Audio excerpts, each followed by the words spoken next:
ഇന്നുവരെ നമ്മുടെ ജീവിത പാതയിൽ കരം പിടിച്ച് നടത്തിയ ഈശോയ്ക്ക് നമുക്കിന്ന് നന്ദി പറയാം.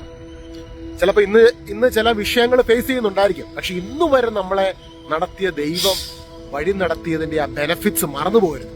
പലപ്പോഴും ദൈവവചനം നമ്മളെ ഓർമ്മിപ്പിക്കുന്ന ഒരു കാര്യമാണ്. സങ്കീർത്തനത്തിലും പുതിയ നിയമത്തിലും ഒക്കെ നമ്മൾ കാണുന്ന ഒരു കാര്യമാണ് ഫൊർഗെറ്റ് നോട്ട് ഹിസ് ബെനഫിറ്റ്സ്. എത്രയോ തവണ ദൈവം നമ്മളെ കരം പിടിച്ചുയർത്തിയിട്ടുണ്ട്, കുഴിയിൽ നിന്ന് രക്ഷിച്ചിട്ടുണ്ട്, തകർന്നപ്പോൾ പണിതുയർത്തിയിട്ടുണ്ട്, അബദ്ധം കാണിച്ചപ്പോൾ സംരക്ഷിച്ചിട്ടുണ്ട്, വീണ്ടും അബദ്ധം കാണിച്ചപ്പോൾ വീണ്ടും രക്ഷിച്ചുകൊണ്ടിരിക്കുന്നു. പക്ഷെ നമ്മൾ അതൊക്കെ ഇടയ്ക്കൊക്കെ മറന്നു പോകാറുണ്ട് അല്ലെ.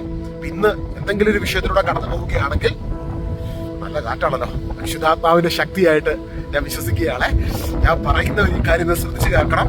പരിശുദ്ധാത്മാവിന്റെ അഭിഷേകം ഇന്ന് നമ്മുടെ ജീവിതത്തിൽ വെളിപ്പെടാൻ ഇത്രമാത്രം ചെയ്യുക. ഇത്ര നാള് നമ്മളെ വഴി നടത്തിയ ദൈവത്തിന് നന്ദി പറയുക. ഇന്ന് നമ്മൾ അത്ഭുതം കാണും. God bless you.